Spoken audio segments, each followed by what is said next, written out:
Welcome to a video from thedislive.com. This is another 5-minute tutorial and synth tutorial, and we'll be looking at Korg Multi for this one, and PWM, how we can use pulse width modulation to create some interesting sounds, and the different routing methods we've got, and modulation methods we've got for PWM to give you something interesting. So before I start, just explain PWM, pulse width modulation, is where you get a wave, square wave, and then you alter the width of it and it can create some interesting sounds.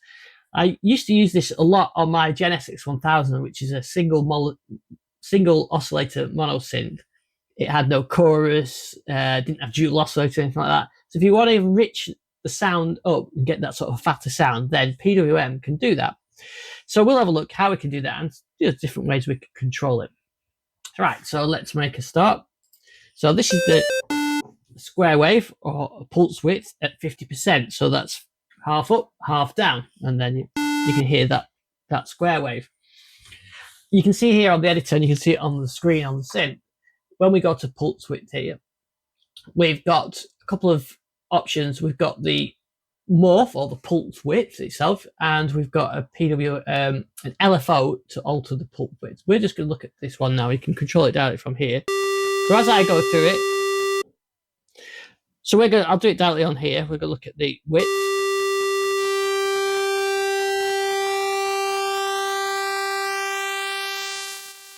To eventually get to nothing, you can hardly hear anything. So you get a nice short one. You get a very thin sort of clavinet type sound.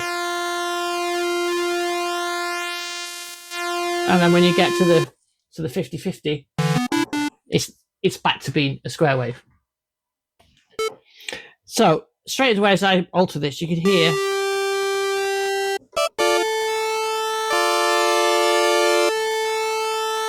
sort of, it makes the sound more interesting, just that movement.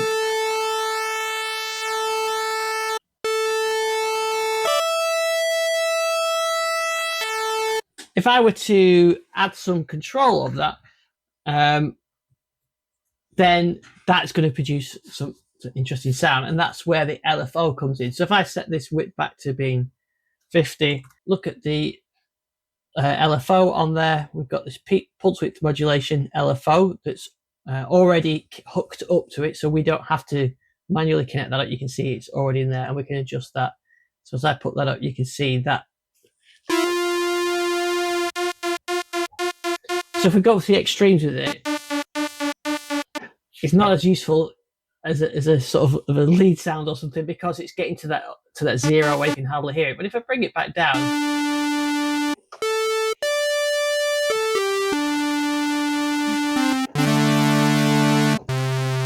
it's almost a chorusing type effect. Just that movement, and the subtler you go with it, you can make it so it's a nice sort of hollow square wave, but it's just got that movement to give it a bit of warmth.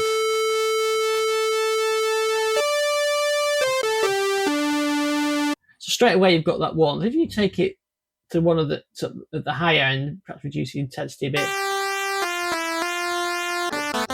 you can hear that sort of classic pulse width sound. I think it's sort of like Odyssey mini mode.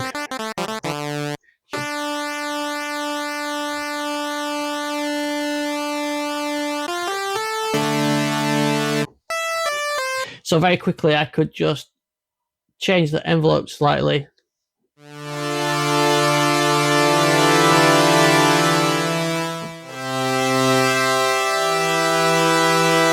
And I've got those nice sort of synth string sounds on there.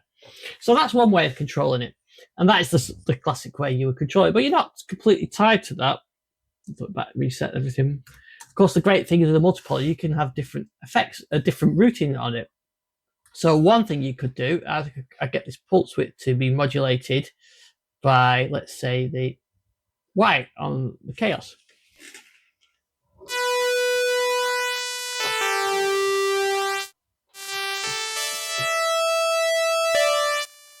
So you don't need to go, it goes too loud, got too much intensity on there because we can hardly hear that one.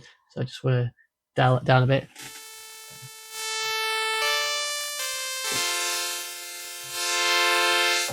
Another a good example would be to use Poly Aftertouch. And on the controllers, it supports Poly Aftertouch over MIDI. I've got my key stage over here. It's kind of going backwards, so I think what I'll do is do it like that.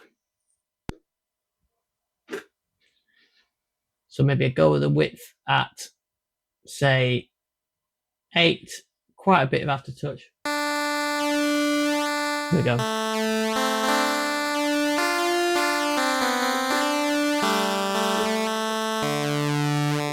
So that's one way of using it. Another way we could look at, we could use that LFO again. Let's put that back up.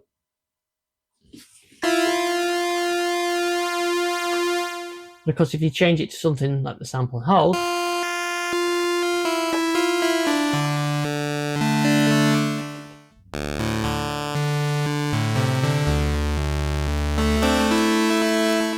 and if you sync them and put it on free running, then when if you're playing in chords, you'll get the same pitch on each of them. So when you sync them like that, it means the randomness is applied to all the notes that you play at the same time. So rather than each key having its own LFO cycle, so you get a bit more structured when you're playing polyphonically.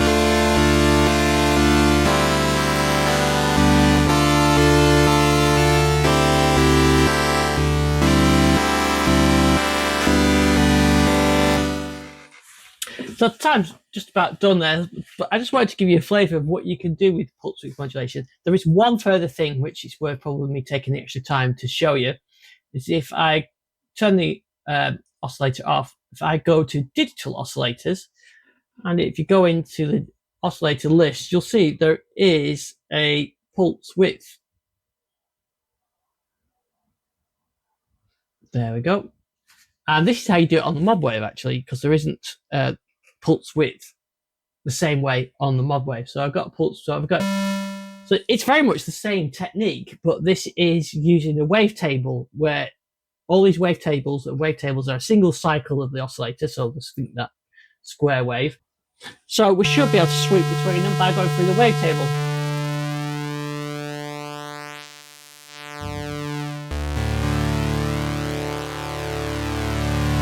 So it's pretty much the same technique, but instead of using a classic oscillator, we're using a wavetable, going through them one at a time. But because we've got the smooth transitions, then it just nicely goes through it. So if you've got a Modwave in, that's how you do it. And we can apply some modulation like we did with the other one. So I can choose, let's just go back to standard triangle wave on that pulse width modulation. So we don't have to use any of the LFOs. We could use an envelope. Actually, I didn't mention that earlier on. We could use an envelope. Let's do that. So go to an envelope. We'll use filter B's envelope, not use it for anything else. I'm going to set it to sweep up like that. And so we make its modulation to be filter B envelope.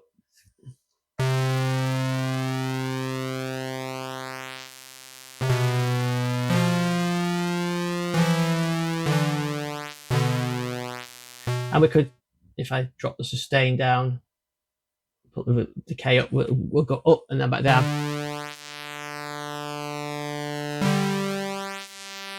Maybe combine that with the other one.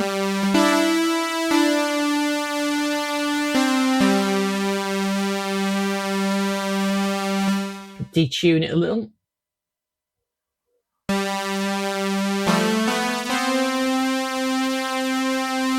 Stereo into stereo mode, put them on left and right. Sounding good. And then finally add some effects on there, a bit of compression. Let's add some chorus.